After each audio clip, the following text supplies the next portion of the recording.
কেমন আছেন? আশা করি ভালো আছেন। একটা হাসির কাহিনী কি জানেন? আমি যখন প্রথম ঢাকায় আইছি তো চাকরি নিছিলাম। চাকরি নেওয়ার পরে আ ঢাকায় তো কেচিকে সিজার বলে। আর আমরা গ্রামে কেচিই বলতাম। তো আমার সুপারভাইজার বলতেছে যে, "ওই সিজারটা দেও তো।" তা আমি সিজার খুঁজে পাই না। তো বলতেছে, "দেও, ওই সিজারটা দেও।" আমি এত খুঁজতেছি আর ওরা হাসে। তখন আমার খারাপ লাগছে, ওরা হাসতেছে। তখন আমি চুপ করে আছি। বলল, "দেও সিজারটা।" তো আমি বললাম, "সিজার কি?" বলছে, "ওই যে তোমার হাতে।" আমি কই, "ওইটা কেচি।"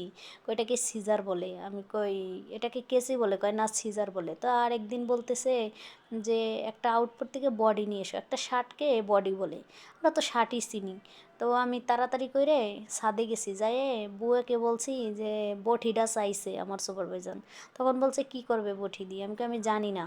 তো আমাকে নিয়ে আইছে সাথে, নিয়ে এসে সুপারভাইজারকে ডাকছে, ডাইকে বলতেছে যে, "বঠি দিয়ে কি করবা? ওকে বঠি আনতে বলছো?"